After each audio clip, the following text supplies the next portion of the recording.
Jesus. Thank you, Jesus. Hallelujah. Praise the Lord. Praise the Lord, Rohit bhai. Praise the Lord, Asha. Hallelujah.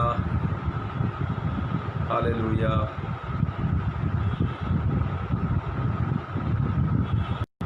Thank you, Jesus. Praise the Lord. एक और भी बात है कि अब हमारा जितना भी चर्च का मीटिंग्स हैं, चाहे वो संडे की हो या वेंसडे की हो या फ्राइडे की हो, वो फेसबुक के अलावा यूट्यूब पर भी आ रही है और इंस्टाग्राम पे भी आपको मिलेगी। तो आप वहाँ पर जा कर के उसको शेयर कर सकते हैं, लाइक कर सकते हैं, सब्सक्राइब कर सकते हैं।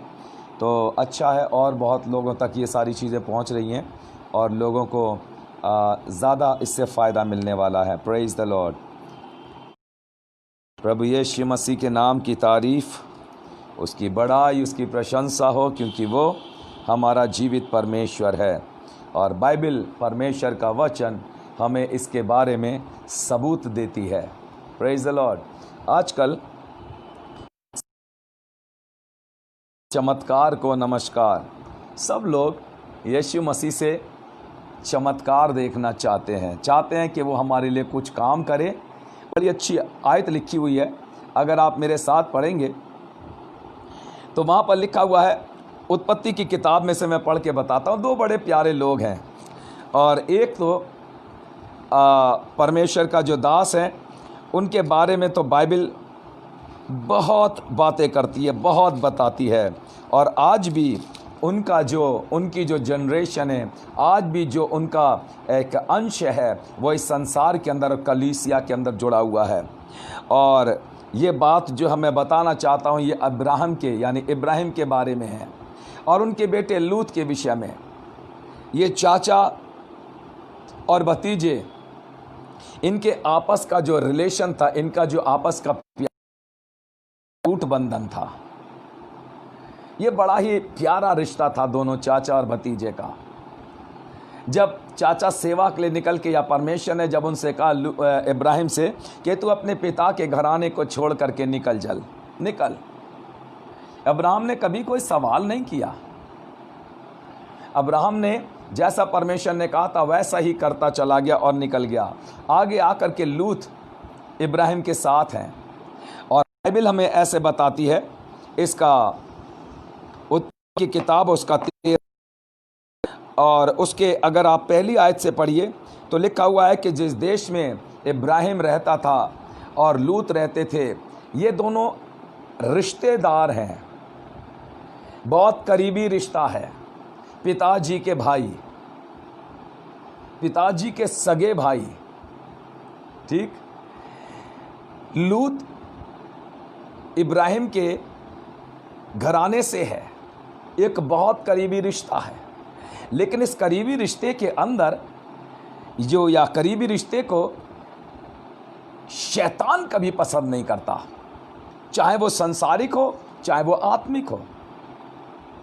अब आप ऐसे मान के चलिए, इब्राहिम की जगह आप परमेश्वर को रख लीजिए, ठीक, और अपने आप को लूत की जगह रखिए। अब आप अपने रिश्ते को परमेश्वर के साथ बनाए चलिए, आगे बढ़िए, अभी तो कोई प्रॉब्लम नहीं है। चाहे वो सांसारिक तौर से लोगों को हो या आत्मिक तौर से हमारे दुश्मन शैतान को हो, किसी को कोई समस्या नहीं है, अभी नहीं है, क्योंकि अभी आपने इब्राहिम यानी खुदा के साथ आपका रिश्ता नहीं है। सो आपको वो चलने दे रहा है, आप चलिए, वो जो करो मर्जी करो, उसको कोई इंटरफेयर नहीं करता। वो उसे मालूम है कि ये मेरी तरफ है, मैंने इनको पकड़ रखा है, कहीं जाने वाले नहीं है। लेकिन जिस दिन आपका और आपके परमेश्वर का रिश्ता बन जाता है, मैं कल कहीं पर प्रीच कर रहा था और बता रहा था, मैं अम्बाला की बात है, मैं वहाँ बता रहा था परिवार में एक में कि परमेश्वर जो है वो चाहता है कि हमारा खुदा के साथ एक अच्छा रिश्ता बने, एक ऐसा रिश्ता जिसको संसार ना हिला पाए, तोड़ ना पाए। और शैतान लगातार इस रिश्ते के बीच में आपके बाधाएं डालेगा, लोगों को खड़ा करेगा, आपके साथ वो बहुत तरह तरह के गेम खेलना शुरू कर देगा, अभी नहीं है, जब तक आप प्रभु के पास नहीं आए हैं। मैं भी नहीं आया था पर यीशु मसीह के पास किसी को कोई तकलीफ नहीं थी। जिस दिन यीशु मसीह के पास आया बहुत लोगों को परेशानियां हो गई, बहुत लोग परेशान रहे। उन्हें लग रहा था शैतान को, लोग नहीं, लोगों को वही भड़काता है, उनके मनों को वो, उनके दिमागों को परेशानी में डाल देता है। ये अगर चला गया या ये अगर चली गई या ये परिवार निकल गया तो हमारे यहाँ से लोग कम हो जाएंगे। अभी मैं आगे आपको बता रहा हूँ परेशानी के कारण क्या है। सो इब्राहिम और लूत दोनों साथ चल रहे हैं। इब्राहिम के नौकर अलग है, लूत की अलग है। इब्राहिम की प्रॉपर्टी यानी उसकी भेड़ बकरियां अलग है, लूत की सब अलग अलग है, लेकिन एक जगह पर रह रहे हैं। और परमेश्वर इब्राहिम और अपनी सारी संपत्ति लेकर लूत को भी संग लिए हुए मिस्र को छोड़कर कनान देश, कनान के दक्षिण देश, अब्राम भेड़ बकरियां, गाय बैल, सोने रूपे का बड़ा धनी था। अब्राम बड़ा धनवान आदमी था और अपन इब्राहिम की संतान कहलाते हैं। मुझे कई बार लोगों की बातें जो हैं वो थोड़ी अटपटी सी लगती है, अटपटी सी। एक साहब ने एक बार मुझसे कहा, मैं कहीं किसी शहर में, उन साहब का नाम नहीं ले रहा हूँ, मैं किसी शहर में था और मुझे खुदा ने एक बाइक दी और मैं उस बाइक के ऊपर लोगों को विज़िट करता था। सर्दी के दिन थे तो अंदर अपने स्वेटर वगैरह पहन करके कोट पहन लिया और उस दिन अचानक ऐसे दिमाग में आया चलो टाई लगा लेते हैं, लगा करके बाइक से चल दिया और किसी के घर के पास पहुंचा तो वो जो सर थे वो देख नहीं पाते थे। उन्होंने दूर से आवाज़ सुन करके कहा पादरी साहब आ गए। वो साहब अंदर जो बैठे थे वो कह लगा अरे भाई मैं तो यहाँ बैठा हुआ हूँ। कह लगा नहीं वो मेरे पादरी साहब आ गए। और मैं किसका हूँ?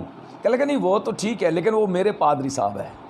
वो कुछ अलग तरीके से उस बात को सामने पेश करना मांग रहे थे और वो लगातार उनको यही बताते रहे। वो भी बुज़ुर्ग थे, दोनों बुज़ुर्ग बैठे थे। थोड़ी देर में मेरी बाइक उनके घर के सामने रुकी, मैंने दरवाज़ा खटखटाया। कह लगे मैंने कहा था ना आ गए, पादरी साहब आ गए। मैं जैसे ही उन्होंने दरवाज़ा खोला मैंने कहा जय मसीह की अंकल। कह लगे जय मसीह की पादरी साहब। कह लगे मैं आपकी गाड़ी की आवाज़ दूर से सुन ली थी। मैंने कहा जी मुझे मालूम है, आप पहचान लेते हैं, आपकी सिर्फ आंखें गई हैं लेकिन आपका दिल दिमाग, आपके कान बहुत तेज़ हैं, आप सब कुछ सुन लेते हैं। अंदर गया, आंगन में बैठे हुए थे साहब जी, तो मैं हाथ जोड़ के उनको नमन करता हूँ। अब तो नहीं है, वो इस दुनिया में चले गए। तो मैं जब वहाँ पहुँचा तो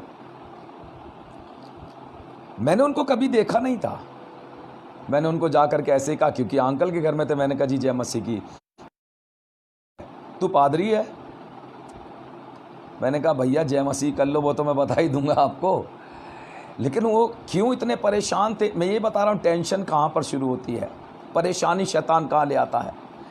मैंने कहा हाँ जी मैं पादरी हूँ, मुझे किसी प्रभु की दासी ने पैसे दिए थे कि गाड़ी खरीद लो, तो मैंने बाइक खरीद ली है, मेरी तरह बनो। मतलब उन्होंने बिना कुछ कहे वो मेरे ऊपर सवार। भैया मैंने कहा भाई साहब मैं जानता नहीं। मैंने कहा भाई साहब आप, तो उन्होंने बताया अंकल। कह लगे ये पादरी साहब। मैंने कहा जी भाई साहब जय मसीह की, आप इतना गुस्से में कहाँ से आ रहे हैं?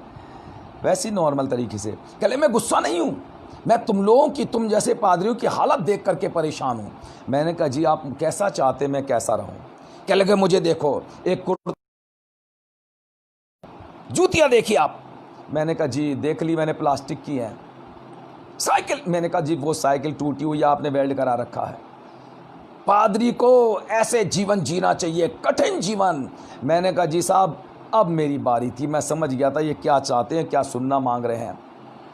तो वो शांत नहीं होते। मैंने कहा भाई साहब, पादरी साहब क्षमा चाहता हूं, जो आपने बोया है वो आप काट है, वो मैं काट रहा हूं। Praise the Lord. जो मैंने बोया वो मैं काट रहा हूं, जो आपने बोया जीवन भर वो आप काट रहे हैं। इतनी सी बात हुई।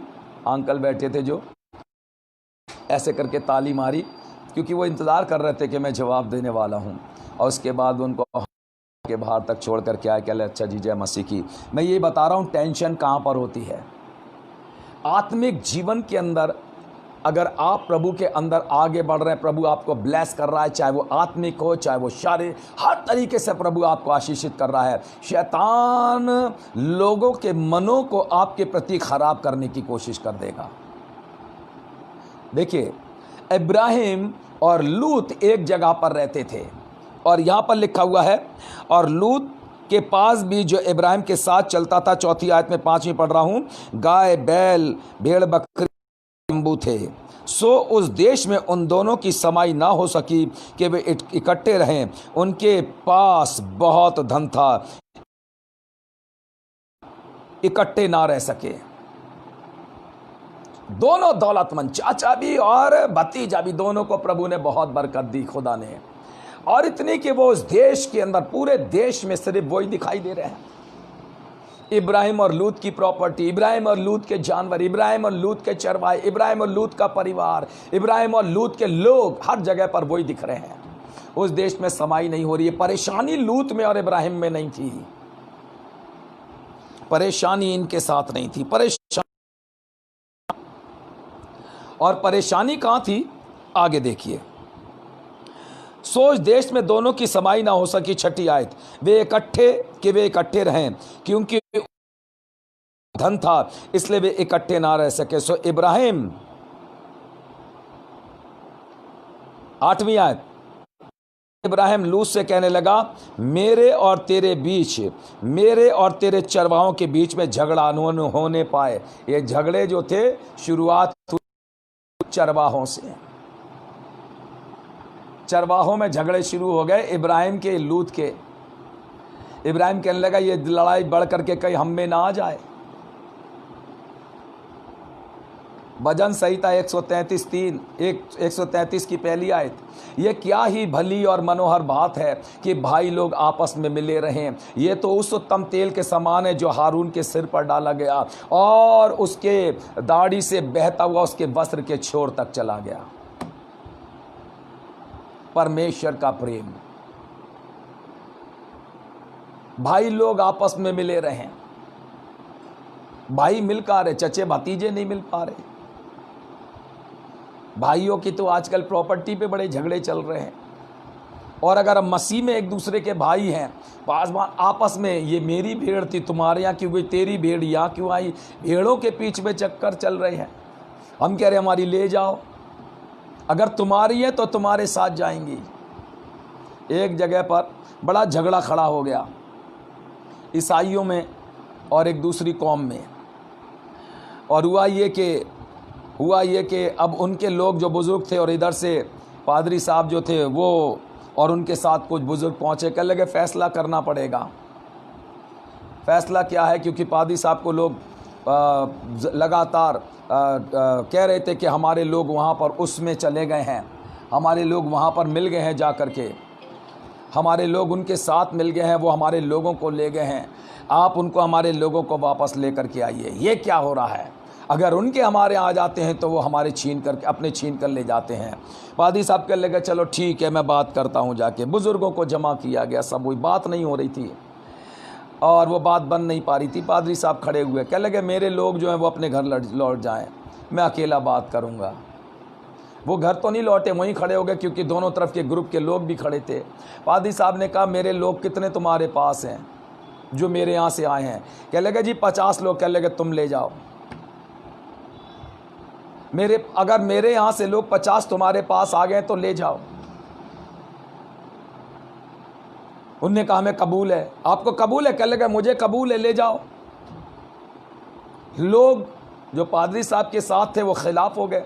कह लगे ये कैसे, अगर ये मेरे होते तो मेरे साथ होते, मेरे नहीं थे इसीलिए चले गए, जो मेरे हैं वो मेरे पीछे खड़े हैं।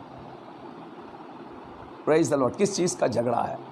एक बार एक साधु जी ने, एक जवान था, वो साधु बन गया, कह लगे मैं घर बार छोड़ दूंगा, सब चला गया अपने, और वो बड़ा परेशान था। बड़ा परेशानी का कारण क्या था? परेशानी का कारण था वो जब इस शहर में रह रहा है, लोगों के पास जा रहा है, देख रहा सब लड़ाई झगड़ा मचा रहे हैं। लड़ाई किस बात की थी? लड़ाई इस बात की थी, ये मेरा है, ये मेरा है, ये मेरा है, ये मेरा। सब सोचने लगा लोग क्या परेशानी है लोगों को, जब देखो जिसको देखो वो यही कहता रहता है, ये मेरा है, ये तेरा है। उसने कहा ये सब बर्बादी की चीज़ें, मुझे मेरा दिमाग इनमें शांत नहीं रहता है। वो साधु बन गया, चला गया। बहुत साल हो गए, सालों साल हो गए। कुछ लोग उसके पास आए, आकर के उससे शिक्षा भी ली। वो बूढ़े आदमी हो गए। उसके बाद उन्होंने अपने चेले भी तैयार किए, काफ़ी चेले भी हो गए। और ऐसा हुआ, एक दिन साधु जी ने सोचा कि अब मैं बहुत साल हो गए हैं, बुज़ुर्ग हो गया हूँ। वो जवान ही में बाहर निकले थे और तपस्या करते करते जब वापस शहर के अंदर आए, आकर के उन्होंने कहा अब देखें कि कुछ बदलाव हुआ है मनुष्य में कि नहीं हुआ है। जब वो वहाँ पर आए तो आकर के शहर के अंदर जब घुसे, जिस इलाके में रहते थे वहाँ पर गए, लोग उन्हें पहचान नहीं पा रहे थे। दाढ़ी बड़ी सफ़ेद हो गई थी, बाल भी बड़े थे, सफ़ेद हो गए थे। और घूमते रहे, चाहो तब देखते रहे। तो एक घर के पास से निकले तो वहाँ पर 5, 7, 10 लोग आपस में लातम घूसम चल रही थी, बड़े लड़ रहे थे एक दूसरे के साथ। वो कह लगे रुक जाओ, किस बात पे लड़ाई है? कह लगे ये जो ईंट है इस जगह से इधर होनी चाहिए थी, ये मेरी जगह है। उन्होंने कहा नहीं होनी चाहिए थी, या यह जगह हमारी, ये नाली की जगह थी। मतलब उन्होंने एक दूसरे से उस सिर्फ 4.5 इंच की जगह के पीछे झगड़ा था, वो भी उनका सुलह नहीं करा पाए। कह लगे भाई तुम्हारा झगड़ा तुम भुगतो।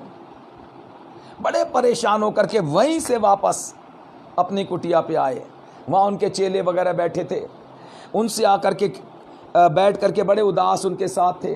पूछ लगे गुरुजी क्या बात है, क्या परेशानी है? तबीयत ठीक है आपकी? सब कुछ। कह लगे ये बात नहीं, मैं बड़ा परेशान हूँ। मेरी 60 साल की तपस्या के बाद बूढ़ा हो गया हूँ, 90 के आसपास पहुँच चुका हूँ, लेकिन आज भी जो हालात पहले थे वो भी आज भी हैं, बल्कि उससे बदतर हो गए। कह लगे क्या क्या लोगों का झगड़ा नहीं ख़त्म हो रहा तेरे मेरे का? चले आओ आज हम भी झगड़ के देखते हैं, हम लोग तो संत हैं ना, हम भी झगड़ते हैं। तो साधु जी ने एक ईंट ली, एक पत्थर लिया और कह लगे ये पत्थर मान ले सोने की ईंट है। कह ठीक है। तो उन्होंने क्या किया, उन्होंने उस ईंट को ऐसे रख दिया और अपने उनके सामने जो साधु बैठे थे, चेले बैठे थे, उनसे कह लगे कि ये ईंट तू कहना तेरी है, मैं कहूँगा मेरी है। कह लगे ठीक है। तो कह लगे बोलो। तो चेला था, उसने कहा महाराज जी ये ईंट मेरी है सोने की। कह लगे तेरी है तो तू ले जा। बात ख़त्म हो गई। कह रहे झगड़ा हो क्यों रहा है? आप समझने की कोशिश करिए। ये लिखा हुआ है 133 ज़बूर, ये क्या ही भली और मनोहर बात है कि भाई लोग आपस में मिले रहें। ये उस उत्तम तेल के समान है जो हारून के सिर पर डाला गया। आपस का प्रेम कैसे दिखाया जा रहा है? क्या ही भली और मनोहर बात है कि भाई लोग आपस में मिले रहें। ये उस उत्तम तेल के समान है जो हारून के सिर पर डाला गया और उसकी दाढ़ी से बहकर उसके वस्त्र के छोर तक निकल गया। Praise the Lord. परमेश्वर यीशु मसीह जो है वो प्रेम है। अगर हम प्रभु यीशु के पीछे चलने वाले हैं और यीशु मसीह को जीवन दे चुके हैं तो ये झगड़े, ये सारी चीजें हमारे जीवन में कोई मायने नहीं रखती हैं। जो जिसका है वो उसका है। पौलुस कहता तुम अपना नुकसान क्यों नहीं सह लेते?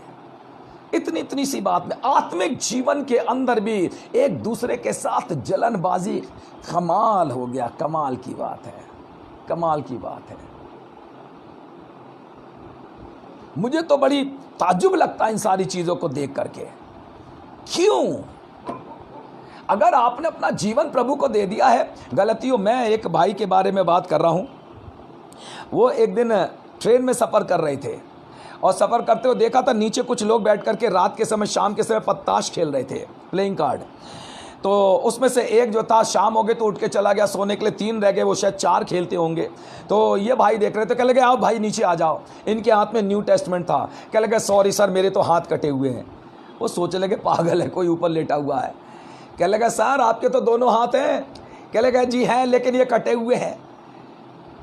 उन्हें तो मौका चाहिए था, वो उन्होंने पत्ते बंद कर दिए। कह लगे हाथ कटे, वो नीचे उतर के आए और आकर के उन्होंने न्यू टेस्टमेंट जो पढ़ रहे थे खोल करके बताया। गलतियों 2 बाब की 20 आयत, मैं मसीह के साथ क्रूस पर चढ़ाया गया, मैं जिंदा नहीं रहा। मैं जिंदा नहीं रहा, लेकिन यीशु यानी जीसस, यीशु मुझ में जिंदा है। और जहाँ यीशु जिंदा है वो जिंदगी ऐसी अकड़ी नहीं होती, घमंड से भरी नहीं होती है, वो तो फलों से लदी होती है, डाली की तरह जो अपने आप झुक जाती है। Praise the Lord. और उस भाई ने वहाँ पर अच्छा प्रीचिंग करी उनको। यीशु मसीह अगर हमारे जीवन में है, अगर यीशु मसीह को हमने अपना उद्धारकर्ता कबूल कर लिया है, तो फिर काहे के लिए लूत के और इब्राहिम के चरवाहे आपस में लड़ रहे हैं? ये मेरी भेड़ें हैं, ये तुम्हारी है, ले जाओ, मैंने नहीं बुलाया, मेरी भी ले जाओ भाई, बहुत है, हम संभाल नहीं पा रहे, कहाँ कहाँ जाएंगे, कभी दिल्ली में, कभी अंबाला में, कभी पटना में, पटियाला में, कभी कहीं, परेशान है। लेकिन हम चाहते प्रभु हम ऐसे ही परेशान रहे जब तक तू हमें बुला ना ले ऊपर, ऐसा ही रहना चाहिए, हम इसमें मस्त हैं। कुछ करो, खुद भी कुछ करो, खुद भी गड्ढा खोदो, खुद भी रद्दा रखने की कोशिश करो। Praise the Lord. परमेश्वर यीशु मसीह का जो तरीका है वो बड़ा फर्क है। और पौलुस ने भी कहा, मैं किसी की बनाई हुई जो दीवार है ना उसकी पर रद्दे नहीं रखता हूं, खुद मेहनत करना, खुद। परमेश्वर यानी प्रभु यीशु मसीह हमारे जीवन से हमेशा हमेशा चाहते कि हम लोगों को प्यार बांटे।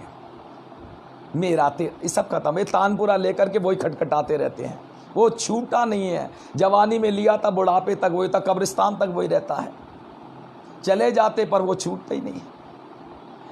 फिर बाद में पादी साहब कहते कि ये जो भाई या बहन जो भी थी ख़त्म हो गए, इनकी रूह को खुदा कबूल कर ले। ठेकेदार साहब ये भी बोलते हैं हमारे। जिंदगी भर यीशु से कोई रिश्ता नहीं होता है। यीशु के साथ एक संबंध स्थापित करिए। मैं तो ये बता रहा हूं, ये जो लॉकडाउन हुआ ना, वो लॉकडाउन सिर्फ मेरे लिए था, मेरे लिए। मैं प्रभु को धन्यवाद देता हूं। परमेश्वर यीशु मसीह लॉकडाउन तूने जो हुआ था इस दुनिया के अंदर या सारे देशों में हुआ था, वो सिर्फ मेरी वजह से था। मेरे देश में मेरे लिए आया था, मेरे शहर में मेरे लिए था। जानते क्यों? क्योंकि मैंने लोगों को यहां पर बिल्कुल ऐसे पाया जैसे मैं मुर्दों के बीच में खड़ा हुआ प्रचार कर रहा हूं। जिंदगी नहीं है, जिंदगी नहीं है। आप कहेंगे ताली बजाओ, तब ताली बजती है। आप कहेंगे प्रेज द लॉर्ड बोलो, तब प्रेज द लॉर्ड बोलेंगे। आप कहेंगे कि आप अन्य पाखरू पाए हुए अन्य भाषा में दुआ करना शुरू करिए, तब अन्य जीवन नहीं है। 65 साल उम्र हो रही है हमारी, लेकिन प्रभु को धन्यवाद देता हूं, जो मैंने अपने गुरुओं से सीखा था, मैं उस लकीर से हटूंगा नहीं। चाहे मौत आ जाए तब तक रहूंगा। हम करेले हैं इसलिए आसानी से खाई नहीं जाते हैं, हलवा होगा तो खा जाओगे। Praise the Lord. ये जो मेरे गुरु थे ना, उनकी बात है जो मैं बता रहा हूं आपको। हम तो जब वो ऐसे सोफर में बैठते थे ना, उनके पैरों में गुखरू पड़ जाते थे, गुखरू। अपने आंसू दिखा तो नहीं पाते थे, वो हम लोगों को दिखाते नहीं थे, लेकिन हम उनका दर्द महसूस करते थे। यहाँ पर ऐसे बैठ जाते थे, चाहे मैं हूँ चाहे और दूसरे भाई भी थे, वो ऐसे बैठ जाते थे, बैठे बैठे थक जाते थे बहुत बुरी तरह। हम उनके पास बैठ के धीमे धीमे उनके पैर को पकड़ लेते थे, धीमे धीमे दबाते रहते थे उनके पंजे, और उनको नींद आ जाती थी। और हम भी वहीं बैठे रहते थे। जब वो जगते थे ना, अरे भैया तुमने हमें जगाया नहीं, हमें फलानी जगह। हमने कहा कोई बात, यहाँ का थोड़ा आराम कर लिया। अच्छा ठीक है, तो तुम यहाँ क्या कर रहे हो? मैंने कहा कुछ नहीं, ऐसे बैठे थे पास में। अच्छा ठीक है, जा भैया ये काम कर लो। और सुनो, फिर रात को दुआ होती थी, पूरी रात जवान लोग बैठ के दुआई करते थे। आज आप उसका रिजल्ट जानते हैं। वो सारे भाई जितने भी हैं आज भी प्रभु की सेवा में लीन हैं, क्योंकि हमें सिखाने वाला जो थे वो हलवा नहीं थे। उन्होंने हमें बड़ी सख्ती के साथ सिखाया है। वो यहाँ नहीं है, वो यहाँ पर है, यहाँ है। बाइबल क्या कहती है? इब्राहिम और लूत के पास इतनी दौलत हो गई, जेनेसिस 13 चैप्टर में, उत्पत्ति के 13 अध्याय में, कि उनके पास गाय बैल भेड़ बकरी धन संपत्ति सोना चांदी पूरा पूरे देश में भर गया उनका हिस्सा, सब कुछ उनका था। अब उनके चरवाहे आपस में झगड़ा मचाने लगे। ये बड़ी परेशानी की बात है, बड़ी परेशानी की। किस बात का झगड़ा है, किस बात का? ये तो तब होना था जब हम यीशु के पास नहीं आते, तब कर लेते थे। अब जब यीशु के पास आ गए तब तो जीवन बदल गया। यीशु मसीह को लोगों ने बुरा भला बोला, गंदी गंदी बातें बोली, उनको मारा भी, थूका भी, सब कुछ। कहीं भी यीशु मसीह ने कुछ नहीं किया, चुपचाप प्रभु ने क्षमा कर दे, दया से भरे थे। अगर आप और मैं यीशु मसीह के साथ आ गए हैं ना, एक जीवन प्रभु ने हमें दे दिया है, तो उसके साथ जिंदगी जीनी ही पड़ेगी। ना तो ठंडा है, ना तो गर्म है, गुनगुना है। बाइबल कहती मैं तुझे अपने मुंह से उगलने पर हूँ। ये जीवन खुदा को पसंद नहीं। खुदा को चाहिए बिल्कुल एकदम गरम, एकदम खुदा के साथ जिंदगी जीनी। मैं ये बता रहा हूँ, खुदा ने, मैं लोगों को देख करके तड़पने लगा। मैं सोचने लगा मैं क्या करूँ यहाँ प्रीच करके। आधे घंटे 45 मिनट में समेट रहा। मैं देखा बस खत्म वर्शिप, कुछ नहीं था। प्रभु ने एक दिन मुझसे, जब ये लॉकडाउन चल रहा था, प्रभु ने मुझसे बातें की और मुझसे कहा, मुझे सिखाया दुआ में बैठने के लिए।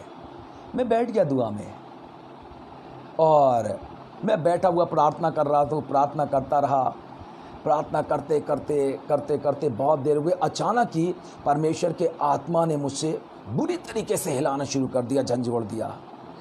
और उसके बाद मुझे पता नहीं मैं कितने घंटे अन्य भाषाओं में दुआ करता रहा, लगातार करता। अब वो दिन है और आज का दिन है, मुझे पता नहीं लगता कितने घंटे निकल गए।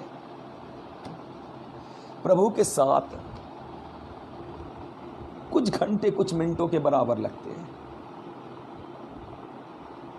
प्रभु के साथ घंटे भी मिनटों में निकल जाते हैं, पता ही लगता है। वो अद्भुत प्रेम है उसका।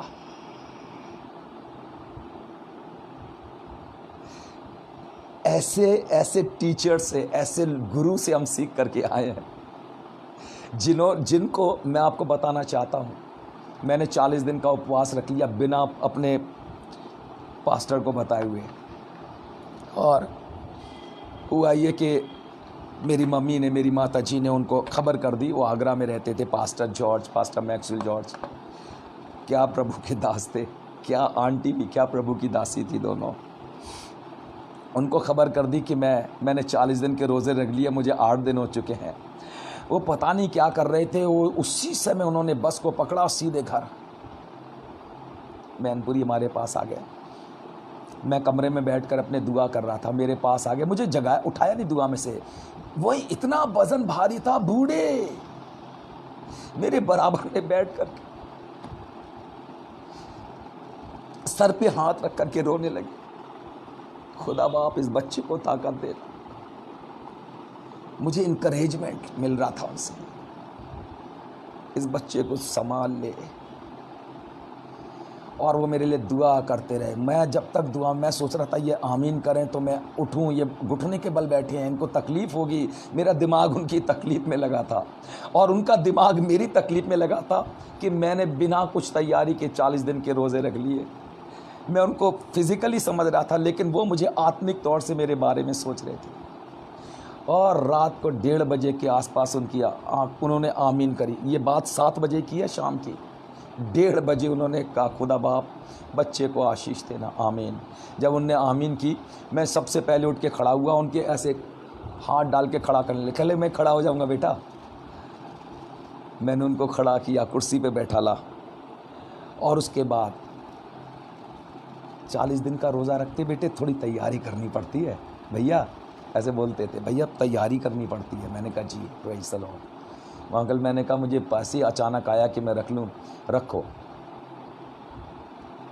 40 दिन का रोज़ा रखा, वो मेरे साथ रहे, आना जाना आना जाना। और आप ताज्जुब करेंगे, रोज़े रखने के बाद मेरा वज़न करीब 11.5 किलो कम हुआ था। 11 या 11.5 किलो। मैं ऐसे नहीं रखा था, मैंने अपने गुरु को भी रोज़ों में जाते देखा था। उनने 40 दिन का रोज़ा रखा था, 16 किलो वज़न कम हुआ था उनका, 16 या 16.5 किलो। और उसके बाद हुआ ये, 40 दिन का रोज़ा रख लिया, सब ठीक हुआ, नॉर्मल चल रहा। एक दिन अचानक ही वो रात के समय आ गए और आ करके दरवाज़ा नॉक किया। मैं सोया हुआ था, सर्दी के दिन। मैं आपको बता रहा हूँ, पासबान जो चरवाए हैं ना, उनका आपस का प्यार क्या होता है, ये मैंने देखा है, मैंने अपनी आंखों से देखा है। और रात को आकर के उन्होंने 10 बजे दरवाज़ा खटखटा दिया, मेरी मम्मी जा कर के देखा तो बाहर खड़े थे ठंड में, जैकेट पहने हुए। भाई साहब इतनी, कह लगे मेरे बारे में पूछ ले वो कहाँ है, कह लगे वो भाई साहब वो तो सो गया 9:30 बजे। अच्छा। मम्मी ने जल्दी से खाना वाना उनको दिया, जल्दी से बैठे, उसके बाद खाना खाया और रात के समय मेरे कमरे में आके भैया उठो, 11:30 पौने 12 बजे उठा दिया। जी आओ दुआ करते हैं। कमरे में नहीं, आप ताजुब करेंगे उस समय पर, अब तो बाउंड्रियां बन गई हैं, उस समय जंगल था। हाथ पकड़ करके बाहर ले गए, मिशन जगह है जहाँ पर तमाम पेड़ लगे थे, घासें थी, वहाँ ले जा कर के ठंड में कह लगे यहाँ पर बैठो, सुबह 5 बजे मिलते हम लोग, और वहीं छोड़ करके चले गए। मैं समझा गए घर पे, लेकिन घर नहीं गए थे, अंधेरा था बिल्कुल, हाथ को हाथ नहीं सूझ रहा था। वहाँ थोड़ी दूर जा कर के अंधेरे में बैठ करके वो भी दुआ करते रहे।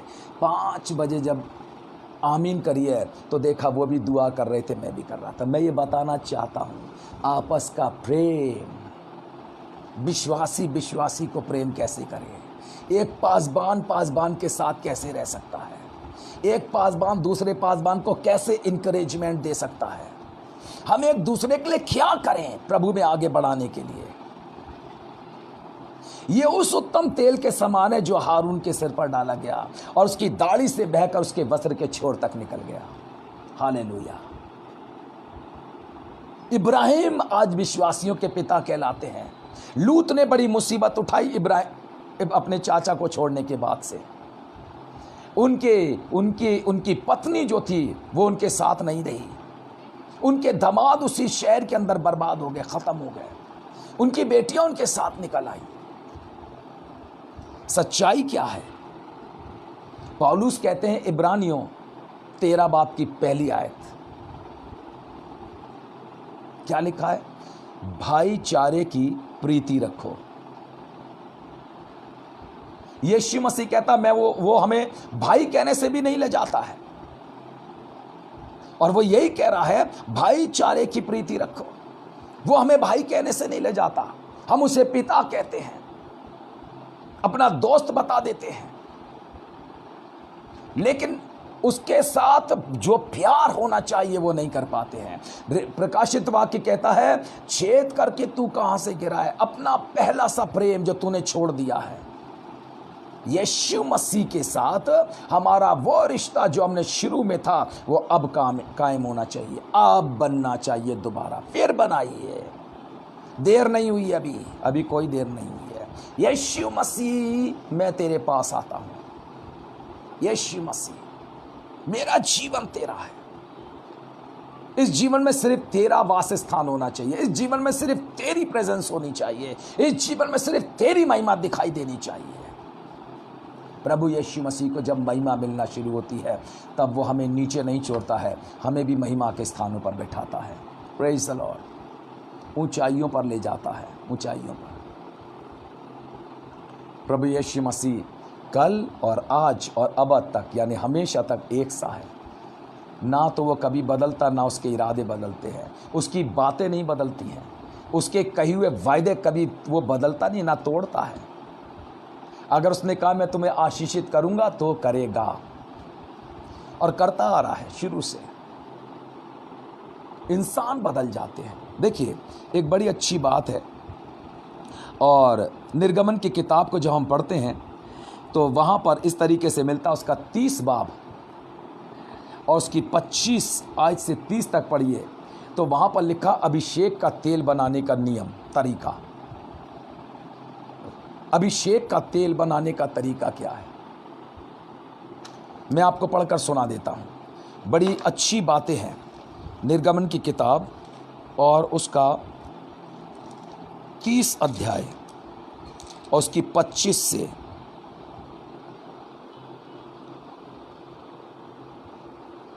जी और 30 तक क्या लिखा हुआ है।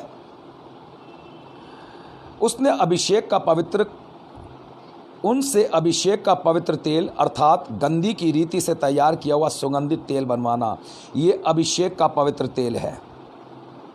तेल ऐसे नहीं बनता था जो अभिषेक का था, सुगंध आती थी उसके अंदर तरह तरह की चीज़ें, दाल चीनी और तरह तरह की चीज़ें डाली जाती थी एक तेल के अंदर, और फिर उसके बाद उसको उसके अंदर ही पकाया जाता था, उसमें से निकाला जाता था, काढ़ा जाता था, और उसके बाद जब वो तेल तैयार होता था तो वो अभिषेक के लिए होता था। और जब किसी का अभिषेक किया जाता था तो उससे पहले जब जैसे ही उसको खोला जाता था सींग को कि अभिषेक किया जाएगा, तेल डाला जाएगा, पूरी जगह को खुशबू से भर देता था वो। ये मेरा और आपका जीवन है, ऐसा होना चाहिए। अगर मेरा और आपका जीवन यीशु मसीह के प्रेम से भीगा हुआ है और मैं और आप यीशु मसीह के प्रेम में बने हैं, मैं और आप प्रभु यीशु मसीह में हैं, तो हम जहाँ भी जाएंगे वहाँ पर आपके जीवन से प्रभु यीशु मसीह के प्रेम की खुशबू हर जगह फैलनी चाहिए, हर जगह फैलनी चाहिए। थोड़ी क्षमा चाहता हूँ, मुझे एक पादरी साहब ने बोला था, बहुत बुज़ुर्ग थे, चले गए दुनिया से, और बहुत प्यारे खादिम थे खुदावन के, पूरे 100 साल की उम्र उन्होंने जी, और बताने लगे कि मुझसे कहने लगे, बेटा पहले जब 2 जाति के लोग आपस में झगड़ा करते थे तो एक ईसाई को बुलाया जाता था, मसीह को बुलाया जाता था कि उसको बुला लो, एक बुज़ुर्ग को बुला लो, वो आएंगे, फ़ैसला करेंगे, वो फ़ैसला माना जाएगा। तो उनको बुला दिया जाता था और वो आकर के कहते थे, तुम्हारी ये गलती इसको मानो, तुम्हारी ये गलती इसको मानो, चलो दोनों जन गले मिल जाओ, अब आइंदा से गलती नहीं होगी, कोई झगड़ा नहीं होगा। कह रहे नहीं होगी, और दोनों एक दूसरे से गले मिलते थे, परिवार मिल जाते थे और दोनों पैर छूते थे, अपने अपने घर चले जाते थे। कह रहे मैंने वो टाइम देखा है बेटा, वो सम्मान था, क्योंकि वो प्रभु के प्रेम में रहने वाले लोग थे, इसलिए परमेश्वर उन्हें सम्मान दिलाता था। आज कह रहे एक वो समय देखा था, कह लगे बेटा आज का समय पूछो मुझसे। मैंने कहा मुझे बताइए, मैं जानना चाहता हूँ, मेरी बड़ी इच्छा रहती इन चीज़ों से को जानने की। कह लगे आज जब अगर 2 जो लोग एक ही जाति के आपस में लड़ रहे हैं और अगर कोई मसीह जाकर के बीच में आ जा रहे, क्यों लड़ रहे हो? कह लगे वो दोनों एक होकर के इसको कूटते हैं, तुम्हें हमारे बीच में कूदने की ज़रूरत क्या? तुम हो कौन? पहले अपने आप को ठीक कर लो, क्योंकि लोग उनके जीवन को देखते कि वो हैं क्या। Praise the Lord. मैं और आप प्रभु यीशु मसीह के प्रेम को लेकर के दूसरों तक जाइए, अपने कलीसिया में। हाँ बेशक मैं कलीसिया में भी बहुत कड़वा हूँ, मैं इसलिए हूँ क्योंकि मैं चाहता हूँ कि हर एक जीवन प्रभु यीशु मसीह के साथ आ जाए, हर एक के साथ। और अगर सालों साल से आप यही करते आ रहे हैं और फिर भी लोग नहीं मान रहे हैं, बाइबल का नियम है, बाइबल के तरीके उसको समझा दीजिए। अगर फिर भी नहीं मान रहे हैं तो बाइबल कहती है उन्हें अन्य जाति के समान समझ, अलग हो जा। Praise the Lord. ये क्या ही भली और मनोहर बात है कि भाई लोग आपस में मिले रहें। ये उस उत्तम तेल के समान है जो हारून के सिर पर डाला गया और उससे बहता, वो उसके दाढ़ी से बहता उसके वस्त्र के छोर तक निकल गया। ये तो आगे बड़ी कीमती बातें हैं, इतनी कीमती चीज़ें लिखी है। और लिखा हुआ युवा हरमोन की ओस के समान है जो सय्योन के पहाड़ों पर गिरती है, यहोवा ने तो वहीं सदा के जीवन की आशीष ठहराई है। Praise the Lord. हमारा प्रभु के साथ प्रेम, हमारा प्रभु के साथ ही प्रेम खाली नहीं है, हमारा लोगों के साथ, पास्टर्स के साथ, कलीसिया का पास्टर के साथ, पास्टर का कलीसिया के साथ बहुत ज़रूरी है। अगर हम खाली कहते हैं कि मैं आपसे बहुत प्यार करता हूँ और आप वैसा हो नहीं रहा है, तो बाइबल बताती है इसके विषय में, यदि मैं प्रेम ना रखूं तो कुरंथियों में बड़ा साफ लिखा हुआ है, ठनठनाता हुआ पीतल और झंझनाती हुई झांझ। तरह तरह की भाषा बोलते रहिए, कोई फर्क नहीं पड़ता है, कुछ करते रहिए, कोई फर्क नहीं पड़ता है। प्रभु यीशु मसीह को लोगों तक पहुंचाने के लिए आपको यीशु मसीह में अपने आप को डालना पड़ेगा। प्रभु यीशु मसीह, ये जीवन संपूर्ण तरीके से तुझ में है, मेरी सोच भी तेरी है, मेरा दिल और दिमाग भी तेरा है, मेरे ज़बान और होठ भी तेरी है। अगर हमारे इन होंठों से प्रभु की आत्मा के शब्द निकलते हैं तो इनसे किसी की बदगोई नहीं आनी चाहिए, इनसे किसी की बदनामी की बातें नहीं आनी चाहिए, इनसे किसी के बुरे कटी जली बातें किसी के विषय में नहीं करनी चाहिए। क्योंकि बाइबल ये भी कहती है, याकूब की पत्री भी लिखा है, सोते के एक ही मुंह से मीठा और खारा पानी नहीं निकल सकता। अगर मीठा है तो मीठा और खारा है तो खारा निकलेगा। हम कैसे सोते हैं, एक कैसा जीवन लेकर के हम चल रहे हैं प्रभु के साथ। अपने आत्मिक जीवन के लिए, अपने प्रभु के साथ एक अच्छा रिश्ता बनाने के लिए अपने आप को पहले जांचना पड़ेगा। प्रभु मेरा जीवन जैसा है मुझे पवित्र कर, मैं तेरे लिए जीना चाहता हूँ, मैं अपने इस भाई से प्यार करना चाहता हूँ, मुझे सिखा। जो लगातार मुझसे दूर हो रहा है, मेरी कमी है इसलिए मुझसे दूर हो गया, मैं इसको प्यार करना चाहता हूँ, मैं इसके साथ रहना चाहता हूँ। प्रभु सिखाएगा, प्रभु सिखाएगा, क्योंकि वो अद्भुत परमेश्वर है। हालेलुया। आज की शाम मैंने आपको जो बात बताई है वो सिर्फ इसलिए बताई है क्योंकि प्रेम, बाइबल बताती है, बहुत से अपराधों को ढांप देता है। प्रेम बहुत से अपराधों को छिपा देता है। Praise the Lord. प्रेम इसमें नहीं कि हमने उससे प्रेम किया है, प्रेम इसमें है कि उसने हमसे प्रेम किया है और अपने आप को हमारे लिए दे दिया है। Praise the Lord. इससे बड़ा कोई प्यार नहीं है। मेरे भाई और बहनों, आज की शाम यीशु मसीह से कहिए, प्रभु मुझे क्षमा करना सिखा, ताकि मैं लोगों से प्यार करना सीखूं। मुझे माफ़ करना सिखा, ताकि मैं लोगों को इज्जत देना सीखूं। प्रभु यीशु मसीह मेरे अंदर से अहम को ख़त्म कर, ताकि मैं झुकना सीखूं। और प्रभु ऐसा कर देगा आपके लिए। अगर मुझे परमेश्वर अब सिखा सकता है तो आपको क्यों नहीं। आइए प्रार्थना करते हैं। प्रभु मेरा जीवन तूने कितनी आशीषों से भरा, इसलिए मैं कहता हूँ प्रभु से प्यार है मुझे, इसलिए मैं कहता हूँ प्रभु से प्यार है मुझे। प्यारे प्रभु यीशु मसीह, आज की रात तेरे चरणों में आता हूँ और हे पिता धन्यवाद देता हूँ क्योंकि तू मेरा रक्षक है। प्रभु यीशु मसीह मुझे और तेरे लोगों से प्यार करना सिखा। हे प्रभु यीशु मसीह मुझे और प्रेम करना सिखा, मुझे क्षमा करना सिखा, मुझे तेरे चरणों पर रहना सिखा। हे परमेश्वर मुझे पवित्र बना ताकि मैं तेरी विधियों को मान सकूं। तमाम सुनने वाले भाई और बहनों को अपने लहू में छिपा ले, उन्हें ब्लेस कर दे यीशु मसीह, उन्हें ब्लेस कर। मैं धन्यवाद के साथ प्यारे प्रभु तेरे चरणों में आता हूँ और धन्यवाद देता भाई अनिल के लिए। प्यारे प्रभु जी, भाई अनिल नथेनियल के लिए परमेश्वर पिता अपना छिदा हुआ हाथ बढ़ा दे यीशु राजा।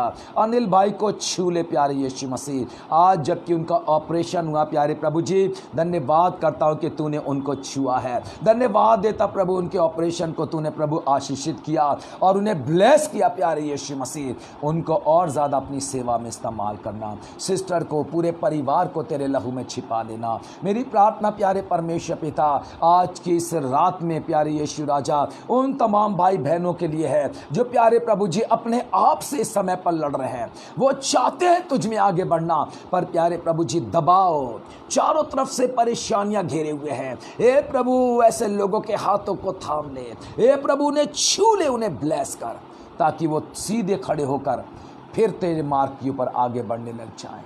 प्यारे प्रभु यीशु मसीह, आज फिर एक बार इस रात में तू हमसे बातें कर, हमें आशीष देना। सारे सुनने वालों को बरकत दे, बरकत दे, क्योंकि तू सेनाओं का परमेश्वर है। मैं तुझे धन्यवाद, आदर और महिमा देता हूँ।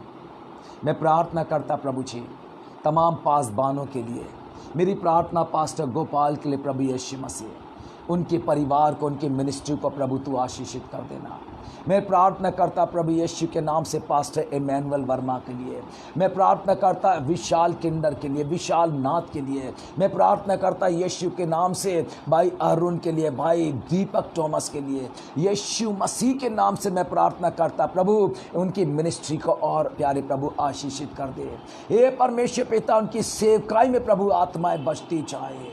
मैं प्रार्थना करता पास्टर स्टीफन जॉर्ज के लिए यीशु मसीह, प्रभु तू अपने दास को अपने लिए ओ हालेलुया कुदरत के साथ इस्तेमाल कर, कुदरत के साथ इस्तेमाल कर, ताकि वो जीवन तुझ में बढ़ते चले जाए। प्यारे प्रभु उनके बेटों के लिए, बेटी के लिए, उनके परिवार को प्रभु तू ब्लेस कर, चारों तरफ फैल करके प्रभु जी जगह जगह जाकर तेरी सेवकाई को करना प्रभु जी। ओ तेरा धन्यवाद हो यीशु राजा, तेरा धन्यवाद हो। मुझ नाचीज को भी तेरे साथ जीना सिखा, मुझे घुटनों पर रहना सिखा प्रभु, ताकि मेरा जीवन तुझे पसंद आए। आज की रात को मैं तुझे आदर और महिमा देता हूँ। प्रार्थना को उद्धार करता यीशु के नाम से मांगता हूँ, सुनत रहे आमीन। हमारे प्रभु यीशु मसीह का अनुग्रह, पिता परमेश्वर का प्रेम और पवित्र आत्मा की सहभागिता अब से लेकर हमेशा तक हमेशा के साथ साथ बनी रहे आमीन। Praise the lord. प्रभु आप सबको बहुत आशीष दे। और फ्राइडे को हम प्रकाशित वाक्य शुरू करने जा रहे हैं, लेकिन हम इसी फ्राइडे तक ही कर पाएंगे, एक ही फ्राइडे, क्योंकि उसके बाद फिर हमें थोड़ी तैयारी करनी है, बेटे की शादी वगैरह है। उसके लिए आप लोग से रिक्वेस्ट है, प्रार्थना कीजिए ताकि हम सब मिल करके और परमेश्वर की सेवकाई को कर सकें और प्रभु में आगे बढ़ सके। Praise the Lord.